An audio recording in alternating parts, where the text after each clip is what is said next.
இப்போது புதிய அறிமுகம் ஆச்சி ஹோட்டல் சாம்பார் 50 கிராம் ரூபாய் 20 மட்டுமே. மணப்பெண்ணின் பிரத்யேகமான திருமணம் Vivaha the Chennai silks. GT Holidays, South India's #1 travel brand. You know you are special when you're with GT Holidays. வங்கதேசத்தில் 2024 ஜூலை மாதம் இடஒதுக்கீடு தொடர்பான மாணவர் போராட்டம் வன்முறையாக மாறி ஷேக் ஹசீனா தலைமையிலான அரசு வீழ்ந்தது.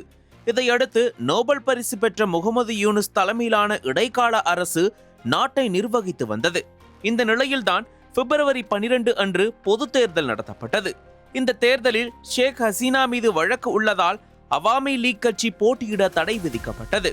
அதன் காரணமாக வங்கதேச தேசியவாத கட்சியான BNPக்கும் இஸ்லாமி கட்சிக்கும் இடையே கடுமையான போட்டி நிலவியது.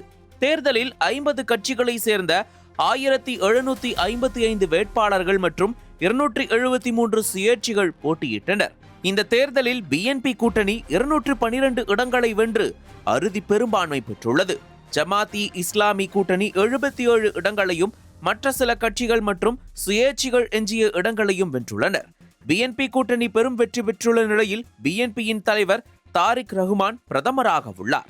17 ஆண்டுகள் சொந்த நாட்டிற்குள் வர முடியாமல் வெளிநாட்டிலேயே தலைமறைவு வாழ்க்கை வாழ்ந்து வந்த தாரிக் ரஹ்மான் தற்போது வங்கதேச நாட்டின் எதிர்காலத்தை வடிவமைப்பதில் முக்கிய பங்கு வகிக்கப் போகிறார்.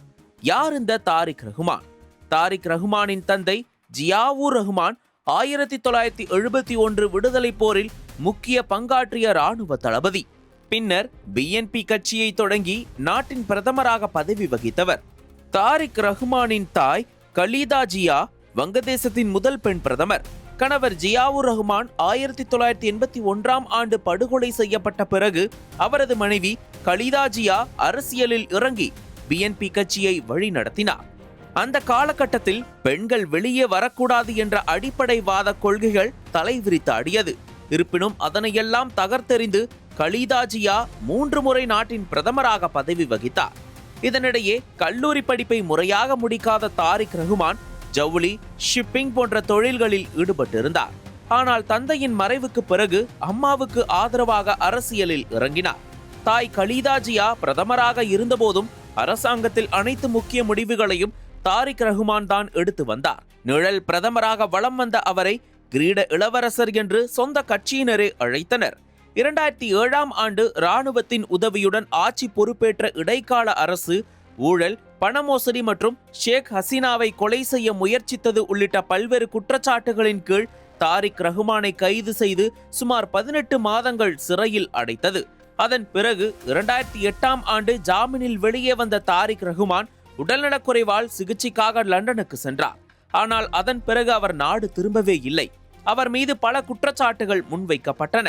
எதிர்க்கட்சியினர் அவரை டார்க் பிரின்ஸ் என்று அழைத்து ஊழல் மற்றும் அதிகார துஷ்பிரயோகத்திற்காக விமர்சித்தனர்.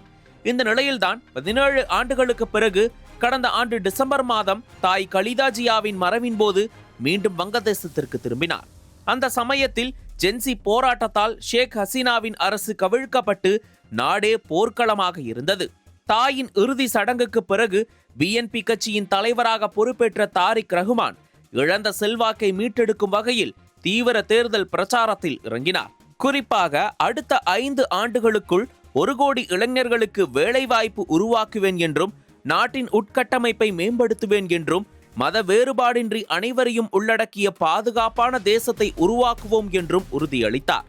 இந்த நிலையில்தான் நடந்து முடிந்த தேர்தலில் பெரும் வெற்றி பெற்று நாட்டின் பிரதமராக தேர்ந்தெடுக்கப்பட்டிருக்கிறார். தனது அரசியல் பயணத்தில் தலைமறைவு வாழ்க்கை, சர்ச்சைகள், ஊழல் குற்றச்சாட்டுகள் என ஏகப்பட்ட சிக்கல்களை சந்தித்து வந்த தாரிக் ரஹ்மானுக்கு தற்போது வங்கதேசத்தின் எதிர்காலத்தை தீர்மானிக்கும் பெரும் பொறுப்பு வழங்கப்பட்டிருக்கிறது. இனி வரும் காலங்களில் அவரது செயல்பாடுகளை பொறுத்தே நாட்டின் வளர்ச்சியும் இருக்கும். அதனை வங்கதேச மக்களைப் போலவே உலக நாடுகளும் உற்று நோக்கி கொண்டிருக்கின்றன. நக்கீரன் டிவிக்கு சப்ஸ்கிரைப் செய்யுங்கள். உங்கள் ஆதரவே எங்கள் பலம். ஆசிரியர்களுக்கு நண்பனாகவும் மாணவர்களுக்கு ஆசானாகவும் திகழும் தேர்வு வழிகாட்டி. ஒவ்வொரு பாடத்திற்கும் அனுபவமிக்க ஆசிரியர்களின் துல்லியமான தெளிவான விடைகள். CNC இருக்கு, தேர்வு பயம் எதற்கு? இது தீரன் பப்ளிஷிங் ஹவுஸ் விற்பனை வெளியீடு.